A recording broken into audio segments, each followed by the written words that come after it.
प्राचीन भारत एपीना कल्चर और हिस्ट्री के लिए फेमस था। यहाँ की सभ्यता और संस्कृति ने दुनिया को बहुत कुछ दिया है। प्राचीन भारत की धरोहरें आज भी हमें उस समय की महानता की याद दिलाती हैं। यहाँ पावरफुल किंगडम्स और ब्रेव राजाओं की कहानियाँ भरी पड़ी हैं। इन राजाओं ने अपने साम्राज्यों को मजबूत बनाने के लिए कई युद्ध लड़े और अपनी प्रजा की रक्षा की। गुप्ता एम्पायर, जिसको इंडिया का गोल्डन एज माना जाता है, उसने आर्ट, साइंस और लिटरेचर में बहुत प्रोग्रेस की। इस समय में कला, विज्ञान और साहित्य में अद्वितीय उन्नति हुई। गुप्त साम्राज्य ने भारत को एक नई ऊंचाई पर पहुंचाया। इस टाइम में कालिदास जैसे पोएट और आर्यभट्ट जैसे मैथमेटिशियन हुए, जिन्होंने इंडिया को वर्ल्ड मैप पर ला दिया। कालिदास की रचनाएं आज भी साहित्य प्रेमियों के लिए प्रेरणा का स्रोत हैं, और आर्यभट्ट की गणितीय खोजें आज भी विज्ञान के क्षेत्र में महत्वपूर्ण मानी जाती हैं। गुप्ता एम्पायर के एंड के बाद इंडिया छोटे छोटे राज्यों में बंट गया। इन राज्यों के बीच आपसी संघर्ष और सत्ता की होड़ ने भारत को कमजोर कर दिया। इन राज्यों में लड़ाई आम बात हो गई थी। हर राज्य अपनी ताकत बढ़ाने और दूसरे राज्यों पर विजय पाने के लिए संघर्षरत था। इसी टाइम नॉर्थ इंडिया में एक नई पावर आई, वर्धन डायनेस्टी। इस वंश ने उत्तर भारत में एकता और स्थिरता लाने का प्रयास किया। पुष्यभूति वर्धन ने इसे स्टार्ट किया था। यह डायनेस्टी जल्दी ही पावरफुल बन गई और पूरे नॉर्थ इंडिया में फैल गई। वर्धन वंश ने अपने शासनकाल में कई महत्वपूर्ण सुधार किए और अपने साम्राज्य को मजबूत बनाया। लेकिन यह प्रॉस्पेरिटी और पावर ज्यादा दिन तक नहीं टिकी। आंतरिक कलह और बाहरी आक्रमणों ने वर्धन वंश को कमजोर कर दिया। इंटरनल प्रॉब्लम्स और बाहरी अटैक्स ने इन पावरफुल एम्पायर्स को वीक कर दिया। इन संघर्षों ने भारत को एक बार फिर से विभाजित कर दिया। ये वो टाइम था जब इंडिया एक नए टाइम में एंटर करने वाला था। एक ऐसा टाइम जो इस्लामिक इन्फ्लुएंस से भरा होगा। इस्लामिक शासन ने भारत की संस्कृति, कला और समाज पर गहरा प्रभाव डाला। इस समय में भारत ने एक नई दिशा में कदम रखा और एक नई संस्कृति का स्वागत किया। वर्धन डायनेस्टी के सबसे पावरफुल रूलर हर्षवर्धन ने 7th सेंचुरी में रूल किया। हर्षवर्धन का जन्म एक रॉयल फैमिली में हुआ था और उन्होंने अपने पिता की मृत्यु के बाद यंग एज में ही गद्दी संभाली। कनौज को अपनी कैपिटल बनाकर हर्षा ने लगभग पूरे नॉर्थ इंडिया को जीत लिया। उन्होंने अपने साम्राज्य का विस्तार किया और कई छोटे छोटे राज्यों को अपने अधीन कर लिया। हर्षा का साम्राज्य बंगाल से लेकर पंजाब तक फैला हुआ था।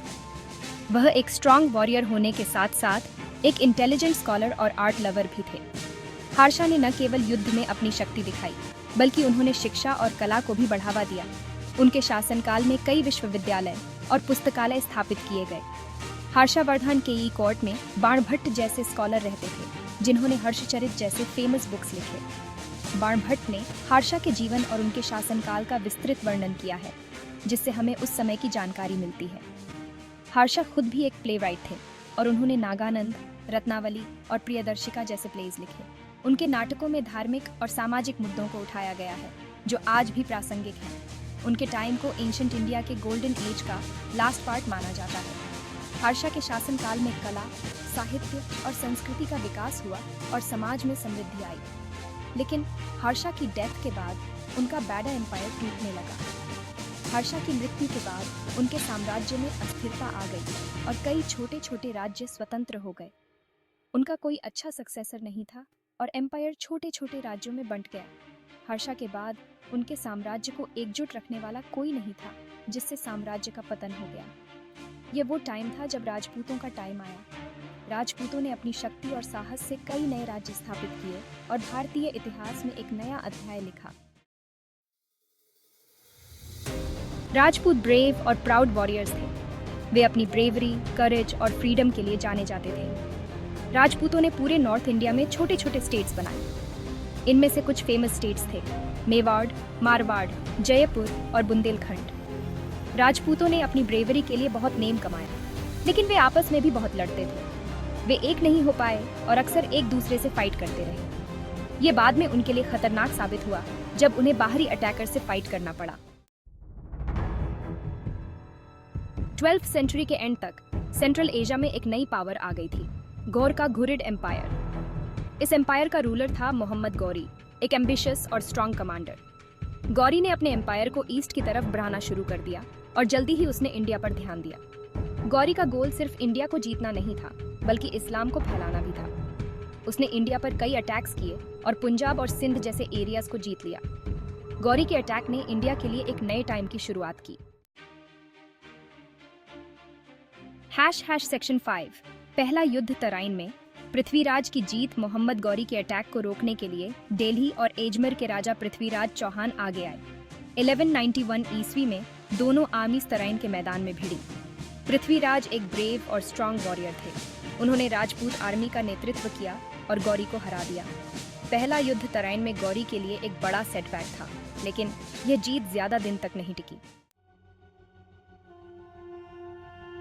सेक्शन 6 दूसरा युद्ध तराइन में गौरी की चाल। तराइन में हार का बदला लेने के लिए गौरी अगले ही साल एक बहुत बड़ी आर्मी लेकर इंडिया पर अटैक करने आया। 1192 ईस्वी में तराइन के मैदान में एक बार फिर दोनों आर्मीज का सामना हुआ। इस बार गौरी ने वॉर स्ट्रेटजी का यूज किया। उसने अपनी आर्मी को कई पार्ट्स में डिवाइड कर दिया और राजपूतों को कंफ्यूज करके उन पर अटैक कर दिया। पृथ्वीराज हार गए और उन्हें बंदी बना लिया गया। दूसरा युद्ध तराइन में इंडिया के हिस्ट्री में एक इम्पॉर्टेंट टर्निंग पॉइंट था। सेक्शन 7 दिल्ली सल्तनत की शुरुआत। कुतुब उद्दीन ऐबक तराइन में जीत के बाद गौरी ने इंडिया में अपनी पावर बना ली और अपने ट्रस्टेड कमांडर्स को अलग अलग एरियाज का रूलर बना दिया। उन कमांडर्स में से एक था कुतुब उद्दीन ऐबक। गौरी की डेथ के बाद कुतुब उद्दीन ऐबक ने खुद को इंडिपेंडेंट डिक्लेयर कर दिया और 1206 ईस्वी में दिल्ली सल्तनत की स्थापना की। वो स्लेव डायनेस्टी का फाउंडर था और उसने दिल्ली को अपनी कैपिटल बनाया। कुतुब उद्दीन ऐबक ने दिल्ली में कुतुब मीनार और अजमेर में अढ़ाई दिन का झोपड़ा जैसे कई इंपॉर्टेंट बिल्डिंग्स बनवाए। सेक्शन 8 सल्तनत का विस्तार। इल्तुतमिश और बलबन कुतुब उद्दीन ऐबक के बाद इल्तुतमिश दिल्ली सल्तनत का रूलर बना। इल्तुतमिश ने न केवल अपने पूर्ववर्ती की विरासत को संभाला, बल्कि उसे और भी मजबूत किया। इल्तुतमिश ने सल्तनत की बाउंड्रीज बढ़ाई और उसे एक स्ट्रॉन्ग एडमिनिस्ट्रेशन दिया। उसने अपने शासनकाल में कई महत्वपूर्ण सुधार किए, जिससे सल्तनत की नींव और भी मजबूत हो गई।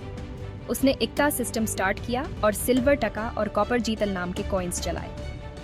इन कॉइन्स ने व्यापार और अर्थव्यवस्था को एक नई दिशा दी। इल्तुतमिश के बाद बलबन दिल्ली सल्तनत का रूलर बना।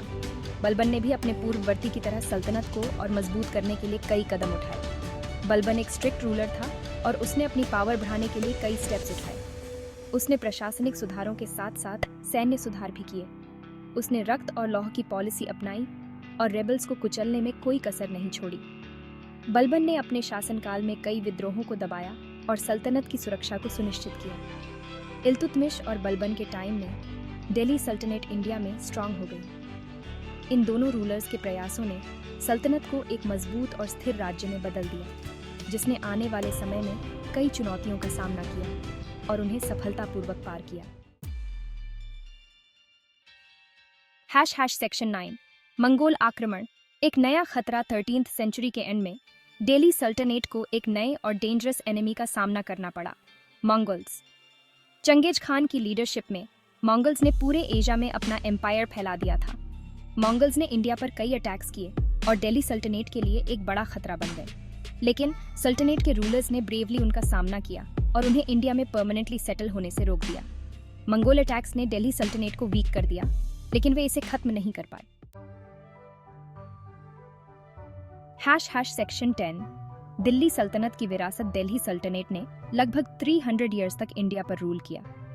इस दौरान इसने इंडियन सोसाइटी और कल्चर पर एक डीप इम्पैक्ट डाला। सल्तनत ने इंडिया में इस्लामिक रूल की शुरुआत की और एक नया पॉलिटिकल सिस्टम लाया। सल्तनत के टाइम में इंडिया में कई न्यू आर्ट और आर्किटेक्चर स्टाइल्स डेवलप हुए।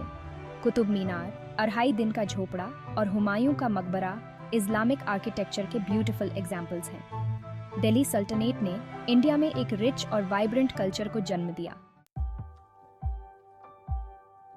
सेक्शन 11 निष्कर्ष। इतिहास का नया अध्याय। प्राचीन राजाओं का अंत और दिल्ली सल्तनत का उदय इंडिया के हिस्ट्री में एक इम्पॉर्टेंट टर्निंग पॉइंट था। ये चेंज धीरे धीरे हुआ और कई रीजन से हुआ, जैसे राजपूतों का आपस में लड़ना और बाहरी अटैकर्स की एम्बिशंस।